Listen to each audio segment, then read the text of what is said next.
E quando eu entrei na igreja, entrava no sonho, eu vi até as bacias aonde eram guardadas as bacias do lava-pés. Eu fiquei impressionada com tudo que eu vi. Quando foi em agosto, teve uma semana, ia haver uma semana de oração, e uma irmã da igreja, ela foi assassinada, ela e o esposo, ela me convidou para ir participar da semana de oração. E eu aceitei e fui. Para minha surpresa e para a minha alegria, quando eu entrei na igreja, eu comecei curiosa, né? Comecei a andar circulando lá dentro. Eu encontrei o local onde as bacias de lava-pés eram guardadas. O tanque batismal, tudo que eu vi, meus irmãos e minhas irmãs, não tenho dúvida que nós estamos na igreja verdadeira de Cristo aqui nessa terra. E digo mais, a igreja tem um brilho, mas não é um brilho de chão, nem de parede, é o brilho celestial. Pois é. E eu participei da semana de oração, e a irmã que Deus usou para me mostrar a igreja chama-se Irmã Selma. Sandra, irmã da nossa irmã Selma. Pois bem, para terminar o relato, eu digo o seguinte: eu passei a semana, eu observei, que eu sou muito observadora, como se comportavam as mulheres da igreja adventista. Todas muito bem vestidas, todas muito bem comportadas, e eu participei da semana de oração e fiquei encantada. Já fui para casa como uma adventista. O irmão Matusalém e o irmão pastor Nilson, que era o pastor da época, foram na minha casa perguntar se eu queria um estudo para receber o batismo. E eu respondi para eles o seguinte: não preciso de estudo, porque Deus me revelou tudo o que eu precisava saber a respeito da igreja adventista. Eu quero ser batizada. Essa semana de oração foi no dia 19 de agosto do mesmo ano, 2004. E eu, 2004, 2005, 2006, foi 2006 o meu batismo. E me batizei para a honra e glória do Senhor. E eu sou a adventista mais feliz da minha vida, por Deus ter me revelado uma igreja que não prega por dinheiro, não prega mentira e nem engana ninguém. É a igreja verdadeira de Cristo nessa terra. Eu digo com toda convicção do que Deus me revelou. Muito obrigado. E vamos continuar servindo ao Senhor, como eu pedi nos 7 anos de oração, que eu queria servir ao Senhor, mas eu não queria ser levada por mão humana. Eu queria que Ele me mostrasse. E isso Ele fez. Se você tem dúvida, ore ao Senhor como eu orei. Não se preocupe quanto tempo você vai orar, para Deus lhe revelar. Confie no poder de Deus. E vamos continuar adventistas, felizes, alegres e testemunhando da grandeza, do amor e do poder de Deus em nossas vidas. Amém.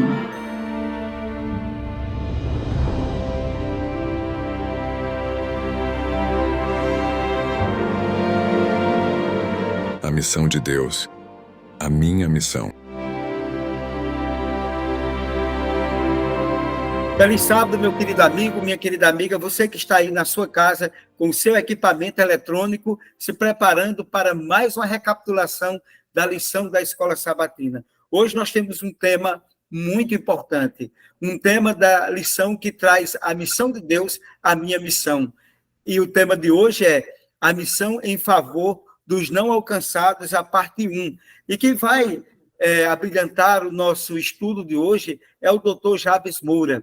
já foi reitor de instituição de ensino, professor, já foi pastor também da Igreja Adventista, líder de jovem, foi um dos que articularam, foi para o doutor Jabes, a vinda dos aventureiros para o Brasil, esse programa da Igreja Adventista inovador, trabalhando ali com as crianças, preparando-os para o futuro, né? E doutor Jabes tem uma larga experiência também acadêmica e administrativa na Unisa, na Uniderc, tanto em faculdades, em universidades aí pelo Brasil, e hoje está morando ali em Campinas, no estado de São Paulo, né, realizando um grande trabalho. Ele já coordenou um programa de psicanálise, né, era um programa realizado a nível do Brasil. Foram quase 1.000 pessoas que foram formadas em mestrado e doutorado sob a batuta e a coordenação do Dr. Jabes.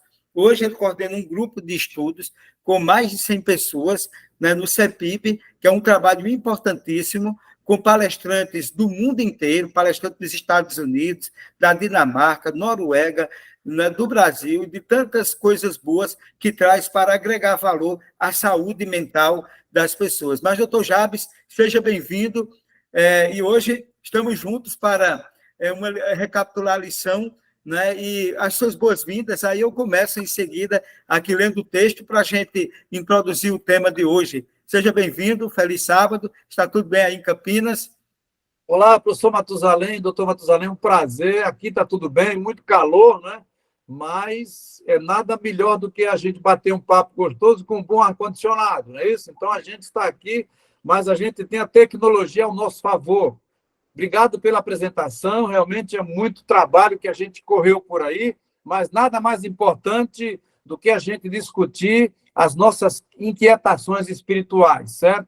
E hoje eu vou ter o privilégio de falar um pouco sobre missão em favor dos não alcançados, parte 1.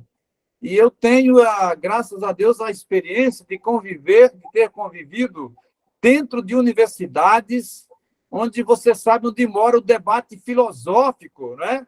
Sem a visão religiosa, há um debate muito grande, e a gente vê que já no início do verso áureo para memorizar, não é? O Deus de paz, que fez o mundo e tudo que nele existe, sendo ele Senhor do céu, da terra, não habita em santuários feitos por mãos humanas. Então, a gente vê que já começa com esse verso tão importante para debater esta missão de alcançar os não alcançados. E hoje nós temos muita coisa para a gente conversar sobre esses não alcançados, né? Com a vida que estamos passando nesse momento no mundo, né? Nós vamos encontrar a população como tínhamos os tessalônicos, tínhamos também os berianos, os de Bereia, e principalmente os de Atenas, que eram os mais intelectuais, né? Exato. O debate filosófico, que naquela época não havia muito debate científico e filosófico dentro das sinagogas, dos lugares de culto, mas sim nas praças. E nós vamos ter o prazer aí de conversar com o doutor Matusalém sobre isso. Muito bem. E o doutor Jabes, que tem uma experiência acadêmica, estudou e morou nos Estados Unidos, também teve uma experiência enriquecedora. E doutor Jabes tem aqui no primeiro tópico da lição um hebreu em Atenas, né? O que levou Paulo a Atenas e como ele reagiu a esse encontro ali em Atenas. E o senhor já conhece o contexto de que esses debates, eles não eram debates em 4 paredes, dentro de uma sinagoga, mas eram debates públicos. E agora, o que foi que levou Paulo, né, a Atenas e como reagiu ao encontro ali, né, com os atenienses? Eu acho que Paulo, ele tem uma parte na lição que chama a minha atenção, que é exatamente sobre um hebreu em Atenas, o Paulo em Atenas. Por quê? Porque a lição fala sobre pessoas. A lição fala sobre cultura dessas pessoas. E Paulo, ele já era uma pessoa comum no ambiente gentílico, né? Que são os bereanos, os atenienses não, mas o pessoal lá da Tessalônica.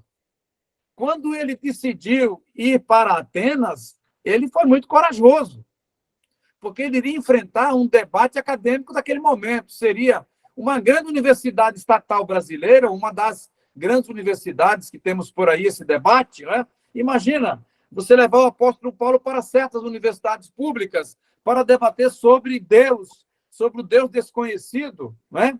E Paulo, e o mundo dele era um mundo estético, né? Também naquela época, onde todo mundo debatia as questões religiosas e eles tinham tanta preocupação nessa estética religiosa que eles tinham para cada doença um Deus, para cada sentido da vida, eles tinham um Deus. Para isso, eles construíram vários altares na cidade, né? E nesses altares estavam ali os seus deuses para desenvolver a visão deles. Mas eu creio que eles não tinham a visão crítica que tinha o apóstolo Paulo, né? Quando ele foi para Atenas, ele foi exatamente pregar o Cristo. E foi para trabalhar a idolatria que havia em Atenas. Olha como ele pegou um tema voltado ao interesse de todos. Por quê? Várias partes da cidade cheias de altares, e ele decidiu falar sobre ao Deus desconhecido. Vamos dedicar os nossos estudos. E eu acho que no verso 16 do capítulo 17, Paulo ficou, de um certo modo, indignado, né? Que tinha deuses para todo lado, mas o Deus verdadeiro não havia o altar. E ele, então, colocou o seu tema, né? Exato. Ao Deus desconhecido. Exato. Então, Paulo ele chega no Areópago, né? Em Atos, capítulo 17, versículo 18 e 21, que o senhor fez menção, diz o seguinte: alguns dos filósofos epicureus e estoicos contendiam com ele, havendo quem o perguntasse: o que quer dizer este tagarela? E outros, parece pregador de estranhos deuses, pois pregava a Jesus e a ressurreição. Então, tornando-se consigo, levaram ao Areópago, dizendo: poderemos saber que nova doutrina é essa que ensinas, posto que nos trazes aos ouvidos coisas estranhas. Queremos saber o que vem a ser isso, pois todos os de Atenas e os estrangeiros residentes de outras coisas não cuidavam senão dizer ou ouvir as últimas novidades. Doutor Jabes, de quais diferentes maneiras os pagãos na praça reagiram ao discurso e ao questionamento de Paulo, né? Eles estavam questionando o apóstolo Paulo, chamaram ele de tagarela. E aí, como é que fica essa questão? Na verdade, Paulo estava muito assim, feliz da vida em poder falar sobre a majestade do Deus vivo. Ele queria tocar nesse assunto. E só que eles estavam tratando de um assunto que não era uma coisa assim muito comum para Paulo, mas era comum para eles, porque naquele momento nós vemos ali o desafio de Paulo, né, em trabalhar com a língua e trabalhar também com as culturas. Ele disse: eu vou trabalhar com um Deus que eles não conhecem, mas a língua deles o Paulo falava hebraico, não é? E também Paulo falava grego. Ora, quando ele chegou para trabalhar com essas culturas universais, né, ele começou então a verificar: eu vou atingir os costumes deles, os hábitos deles, os cultos deles. E eles começaram então a sentir que Paulo tinha autoridade no que estava falando, né? Na contextualização em que Paulo estava, ele falava o grego, né, e conhecia a cultura deles. E quando o Paulo compareceu diante do Areópago, ele, quando começou a trabalhar, vejo que Deus são religiosos, vejo que vocês gostam de Deus, vocês gostam do religioso. E ali ele trouxe, na contextualização daquele povo, ele falava aquilo que o povo queria ouvir. Então, como abrir o coração do desconhecido? Esse foi o grande desafio de Paulo no Areópago. Como é que eu vou falar uma coisa? Despertar o interesse deles para comprar a minha linha de raciocínio, meu pensamento. E a gente vê o que está acontecendo hoje. A gente também é chamado, nós somos convidados para falar sobre uma coisa que eles não querem ouvir. Falar sobre um Deus que estão combatendo para um Deus que eles falam que não existe. Não é? E a gente vê que uma das grandes culturas do ateísmo é a maneira como os cristãos estão processando a sua religião hoje. E a gente vê que hoje como falar de um Deus para ser entendido por todos. Inclusive, eu fui, durante esses anos todos, dentro da universidade, eu encontrei com todo tipo de cientista e todo tipo de ateu. Agora, quando eu tinha interesse de falar em alguma coisa que chamaria a atenção deles, eu trabalhava sempre a minha verdade e como é que eu posso chegar na verdade dele, para a gente conseguir falar. E Paulo foi à sinagoga, né, em Atenas, e foi para a praça. Então, era um cara que falava na praça e que falava também no debate acadêmico. Era uma pessoa muito preparada para isso. E hoje a gente tem que trabalhar isso de uma maneira tão inteligente com as redes sociais. Olha que situação hoje. A gente vê em podcasts por aí, né? O próprio doutor Augusto Cury, outro dia, deu um show sobre como é que ele encontrou Deus depois de ser um dos piores ateus da humanidade. Como é que ele abriu o coração para Deus através de um grande podcast muito conhecido aqui no Brasil, né? Ele chegou a atrair mais de 2 milhões de ouvintes quando ele estava falando. Então, o que é que a gente vê? Paulo tinha a ferramenta, ele tinha a filosofia, ele era um letrado, né? Ele entendia da filosofia, ele entendia o grego, né?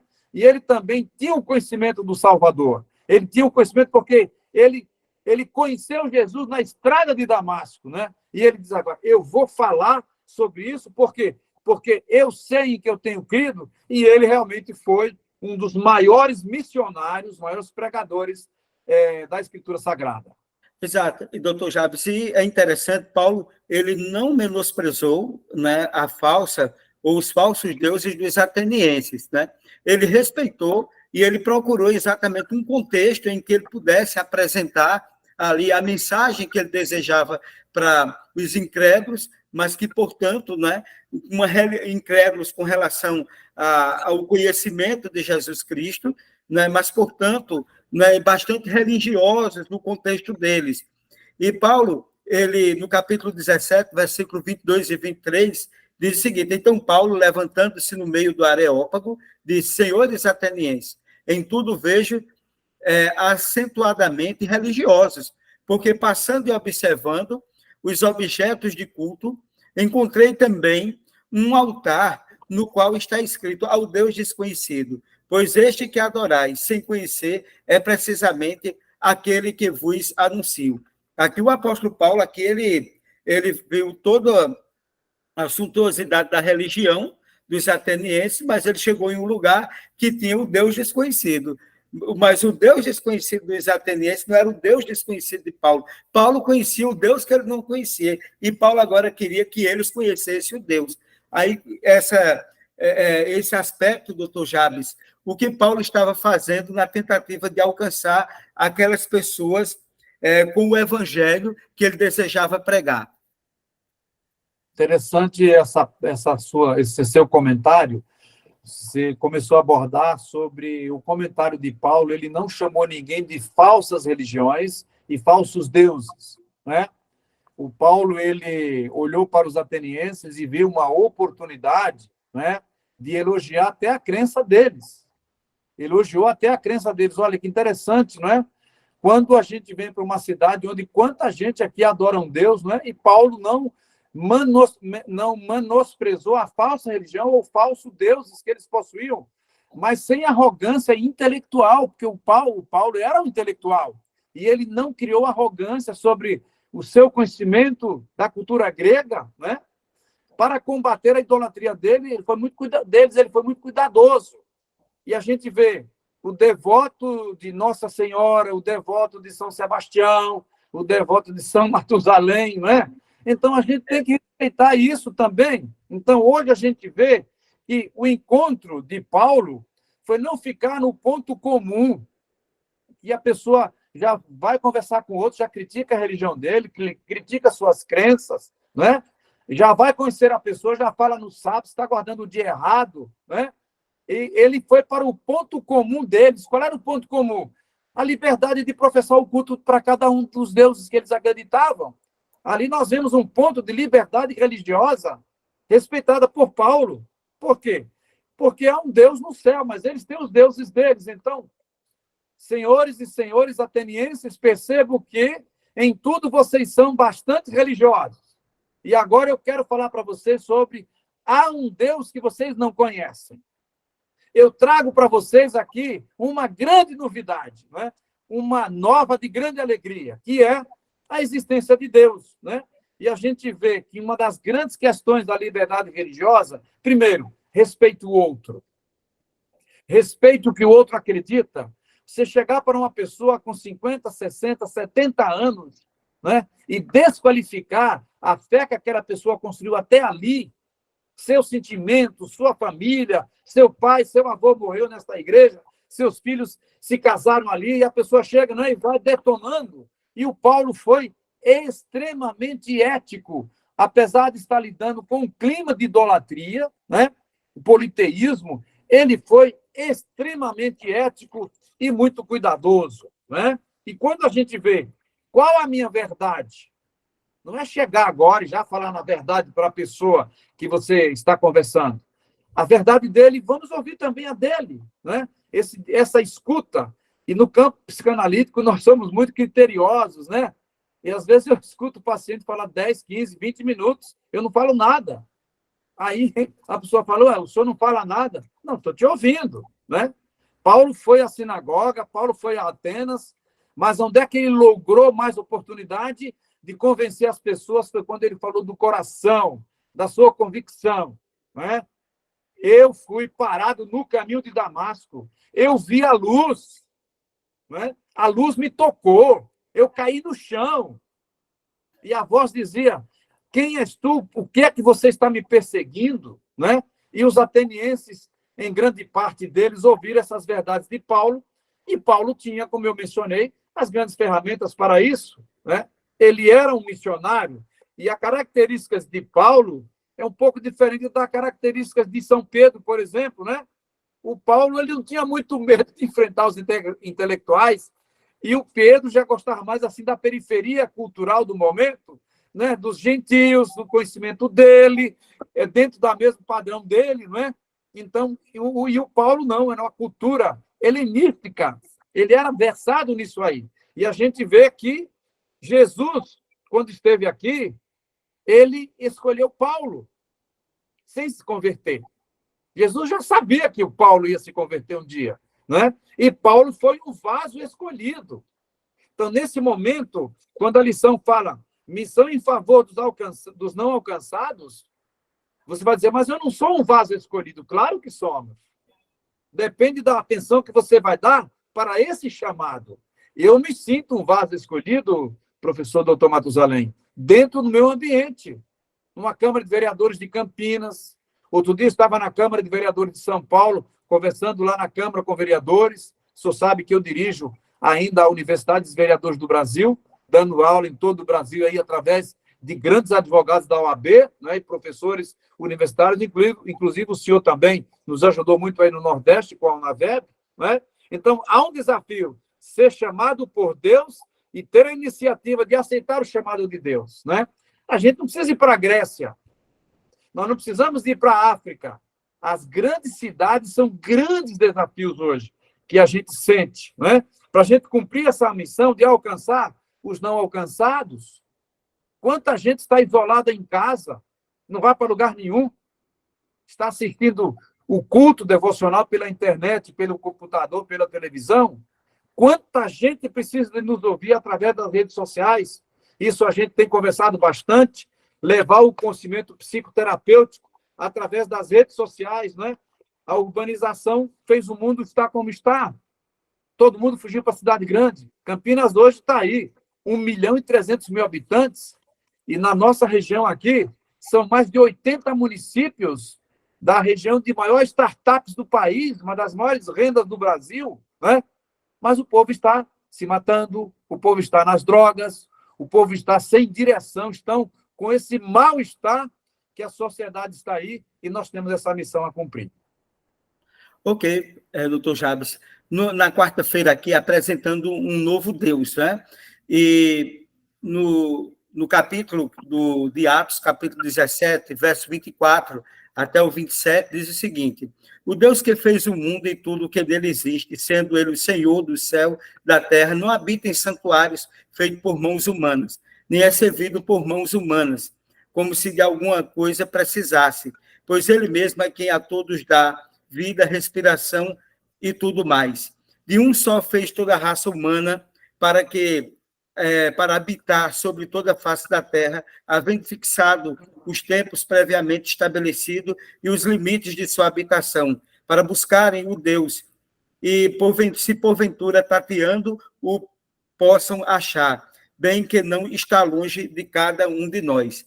Aqui, que abordagem fez Paulo para alcançar aquelas pessoas a partir do altar do Deus desconhecido, doutor Jabes? Paulo trabalhou bem essa parte de apresentando um novo Deus, né? Mas um novo Deus no sentido para o grego, né? Para Atenas, porque Deus não é novo, Deus é eterno, né? Ele sempre existiu e existirá para sempre. Agora, o que a gente vê que, para um povo que se importava com as coisas espirituais, o ponto de construir um altar para um Deus desconhecido era assim: eu não quero ser punido, né? Eu não quero que esse povo seja culpado. E olha o raciocínio de Paulo, ele diz: agora eu vou criar um altar onde todo mundo vai fazer a sua paz com Deus, porque vocês não se preocupem, que eu vou trazer agora aquele desconhecido que vocês não conhecem, estão com problema de culpa, vocês não vão ter mais, porque agora vai ter aqui um altar. E ele trouxe esse discurso intrigante, né, de um Deus desconhecido, de um discurso onde ele traz a seguinte questão: Paulo elogiou a consciência e a espiritual sinceridade deles.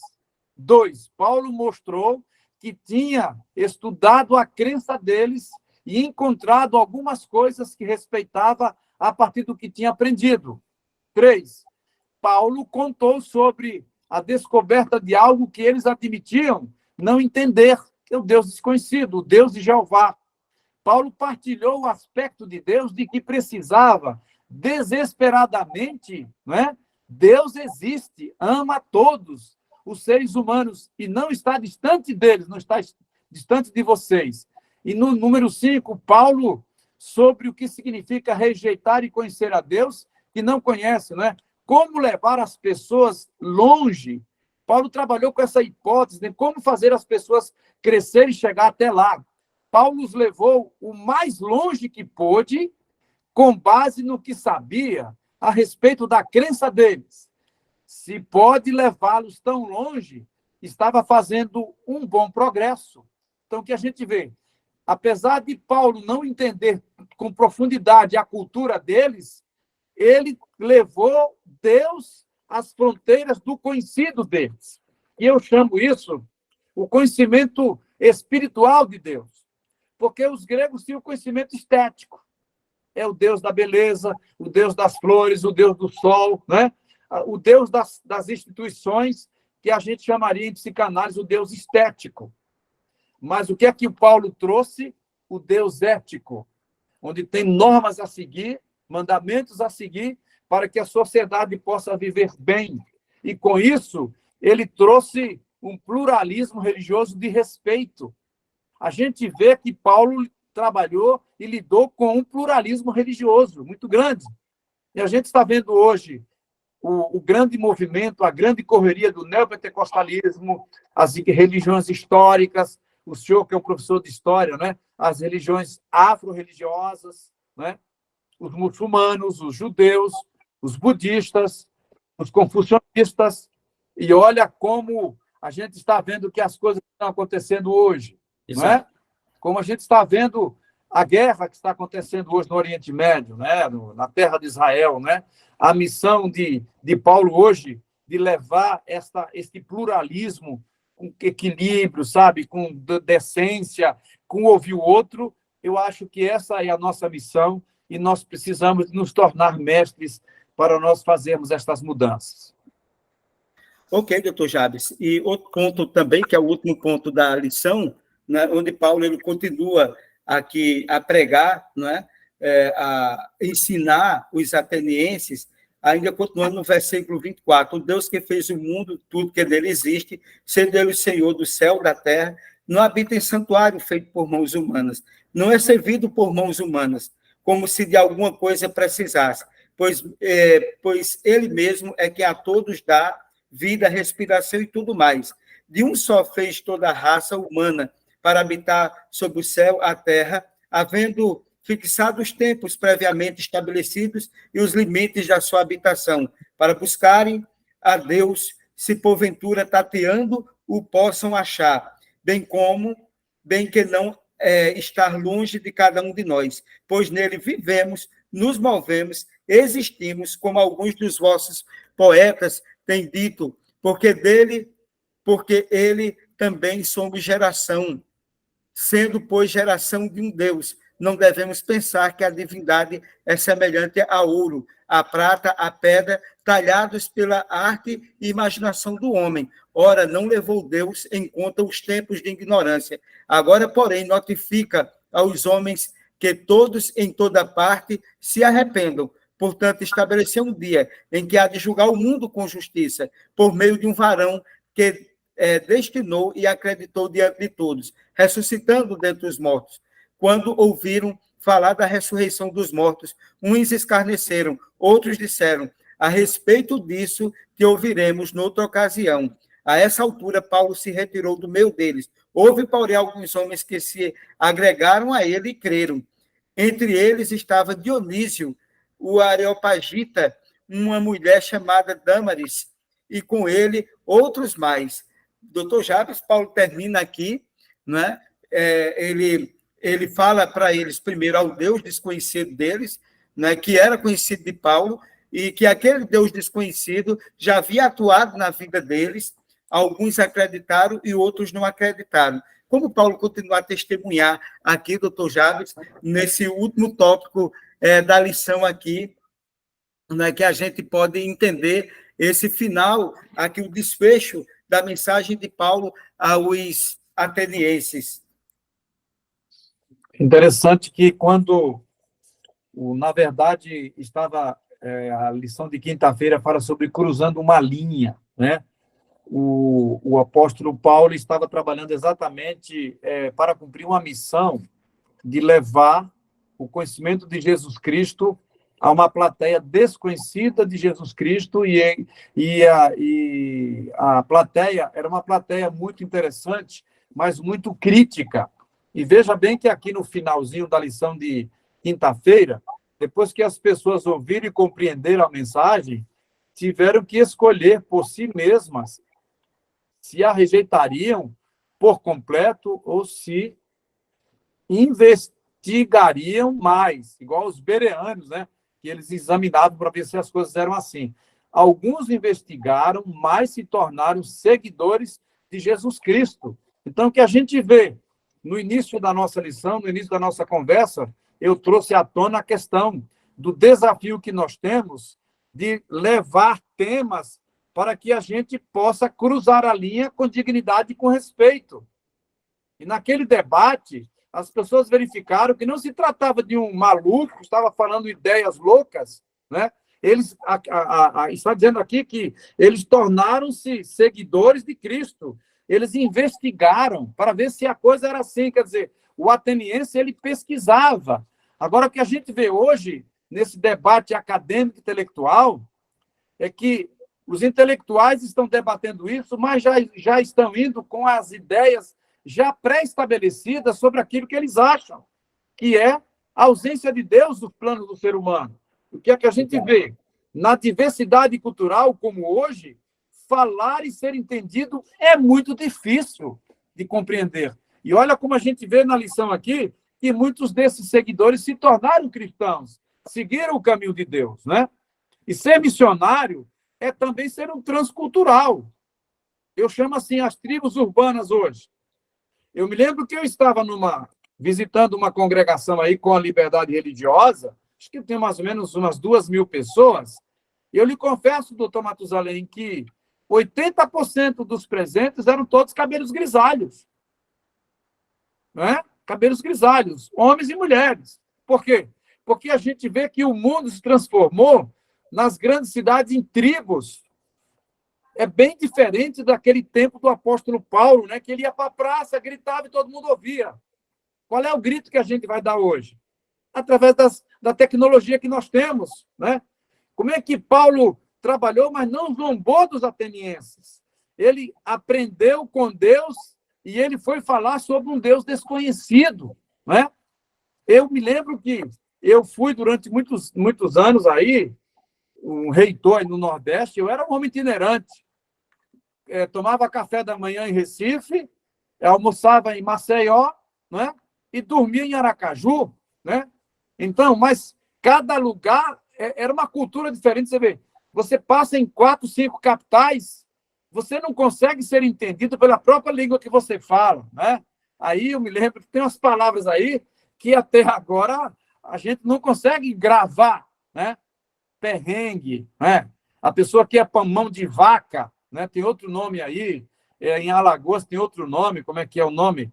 A mão de vaca como é que é? Pão duro. Pão duro. Pão duro, né? Eu esqueci agora, e aquela senhora Cleide, né? Falava muito esse nome, essa palavra, né? Que a pessoa é muito mão de vaca. Por que eu estou falando isso? Porque nós temos que compreender que nós estamos vivendo agora no momento de contextualização, né? Onde a gente verifica que estabelecer uma conversa não é muito fácil, porque nós temos pontos que não são pontos comuns na Bíblia Sagrada. Cada um lê a Bíblia e vai interpretando do seu jeito, né? Existe uma denominação aí onde não tem debate teológico nem doutrinário. A pessoa vai à frente, abre a Bíblia e naquele momento ali, eu encontrei a palavra agora. A palavra é pirangueiro. Pirangueiro é mão de vaca, né? Quem fala muito em pirangueiro é alagoano, né? Então, voltando para essa contextualização do pirangueiro, da linguagem diferente, né? Quais são os pontos comuns que você pode falar em qualquer lugar e todo mundo vai lhe entender, né? E no final, o que é que a gente vai fazer com esses conhecimentos que nós temos? O senhor é um doutor, o senhor tem 3, 4 doutorados, eu acho que também eu fiz alguns doutorados aí, que adianta tudo isso, não é, professor Matusalém? Se não nós não soubermos falar o simples, diz, olha, Deus te ama, veio lhe salvar, né? Então, a grande batalha que a gente está vendo hoje é que Deus não está sendo verdadeiro pregado pelas pessoas. Deus não está sendo o verdadeiro Deus pregado pelas pessoas. Deus está buscando hoje pessoas pós-modernas, uma sociedade ligeira, né? Para que possamos falar sobre religião. Como nós vamos falar de Deus para um ateísmo que critica tanto o comportamento religioso hoje? Como a gente vai trabalhar com a pregação do evangelho, né? Com esses puxadinhos de Jesus que tem por aí, que as pessoas não estão dando evidências que realmente são iluminadas para trabalhar com o evangelho, né? Então, Deus está marcando nesse momento onde nós necessitamos de sermos iluminados pela bênção do Espírito Santo para que nós possamos receber a ciência de Deus, para que possamos abrir a palavra de Deus, a Bíblia, e não ficar confrontando, como a gente vê por aí, né? Esse é o grande debate que a gente vê hoje. Professor, e para terminar, não é, a brilhante explanação, né, o senhor teve uma passagem significativa e relevante no Ministério Pastoral, há muito tempo atrás, na Igreja Adventista. Também teve uma passagem brilhante aí fora do âmbito religioso, no âmbito acadêmico, em instituições de ensino, já teve uma experiência internacional, mas qual foi, durante toda a sua vida, né, o encontro marcante, né, que assim como Paulo, aquele encontro ali com os atenienses, e chegar no Areópago de Atenas, e chegar ao Deus desconhecido, foi algo impactante no ministério de Paulo. O que foi que tornou seu ministério impactante? Qual foi o encontro que o senhor teve com uma pessoa ou um grupo de pessoas que impactou a sua vida e que o senhor entendeu que foi um diferencial? Você falou aí sobre a participação de vários projetos, sala de aula em grandes universidades, e a minha matéria sempre foi ética no campo da saúde, ética no campo do direito, ética no campo religioso, era ética nas organizações, era a minha conferência. Agora, houve momentos que o que mais me impactou, né, é verificar como pode uma pessoa fugir, como pode uma pessoa não acreditar, não se aproximar do sacrifício de Cristo em vir a este mundo para o nosso lugar. Não dá para entender. Como é que pode um ser humano veio, desceu da eternidade, deixou toda a sua honraria no reino, no céu, deixou toda a sua existência e veio aqui a este mundo e se entregou, né, de corpo e alma para fazer uma salvação e trazer uma salvação. Foi isso que me impactou bastante, né? Como é importante nós compreendermos o sacrifício de Cristo por nós. Isso foi o que sempre me impactou e tem me impactado nesse momento secularizado, onde a gente vê que a atenção está muito voltada para a tecnologia, onde a gente precisa de tomar o tempo para olhar um pouco mais para esse sacrifício de Cristo, né? E quando a gente sente que a gente começa a meditar, a pensar, né? Uma grande escritora norte-americana dizia que se nós dedicarmos uns minutinhos por dia a pensar no que Cristo fez por nós, no sacrifício de Jesus Cristo a vir morrer por nós, a nossa vida seria totalmente diferente, né? E se fazemos essas coisas amáveis uns para com os outros, né? Porque não vamos fazer em levar este evangelho àqueles desconhecidos, e principalmente aqueles que estão encontrados aqui e não são alcançados pela comunidade em geral. E eu gosto muito também de outra passagem da escritora que diz o seguinte: se fôssemos mais amáveis uns para com os outros, onde temos 10 conversões, teríamos 100, onde teríamos 100 conversões, teríamos 10.000, onde teremos 10.000, teremos 100.000, se nós praticarmos o amor, que é a grande meta de Deus para que nós possamos realmente alcançar os não alcançados. Ok, doutor Jabes, muito obrigado pela brilhante explanação, pela facilidade em trazer um conhecimento tão profundo de forma simples, mas de forma compreensível também, mas não esquecendo da profundidade também, que é um elemento importante também. A gente agradece a sua participação, que naturalmente não vai ser a última, será uma participação também de muitas que ainda poderão vir. Agradecemos, né, a sua presença, que Deus continue abençoando o seu ministério, o seu trabalho aí em Campinas, né, já trabalhou no Paraná, já trabalhou no Nordeste, está trabalhando em São Paulo, voltando a trabalhar em São Paulo, morar em São Paulo, né, já morou nos Estados Unidos, então é nômade, né? Agora está se tornando sedentário, né, parando mais um pouco, mas, portanto, né, mantendo sempre a simplicidade, sempre a amizade, e, acima de tudo, o carisma, né, mesmo com conhecimento acumulado ao longo do tempo. Nós agradecemos, e as suas palavras finais, e depois a gente pede, senhor, para despedir dos nossos amigos que estão nos ouvindo com uma oração. Muito bom, eu estou muito contente de ter conversado com o doutor Matusalém hoje, trabalhando esse tema tão importante, que é um tema que mexe muito, tanto, acho que ele comigo aqui no lado acadêmico, que lidamos há tanto tempo com o mundo universitário, com o debate filosófico e teológico, né? E eu gostaria de dar aqui a palavra final em nome de um grande, eu tenho, como é que eu digo sempre por aí, um grande amigo morto. Já viu até amigo morto, né? O grande orador que eu assisti outro dia da Dinamarca, dizendo que um dos melhores amigos dele era um amigo morto. Eu quero citar esse amigo morto, que é Søren Kierkegaard. É um dinamarquês, um teólogo presbiteriano, quando ele trouxe para o debate acadêmico a vida de Jesus Cristo, né? E eu espero que Jesus Cristo possa ser o debate da nossa vida daqui para frente. Um forte abraço a todos. Muito obrigado pelo privilégio de estar com vocês. Ok, poder fazer a oração agora, doutor Jabes, para encerrar? Podemos. Nosso Deus, nosso Pai, obrigado te damos pelo estudo que tivemos nesta hora. É como trabalhar o nosso entendimento para levar o teu grande amor para as pessoas que ainda não te conhecem, mas que estão sedentas de mudar de atitude, de comportamento e de vida.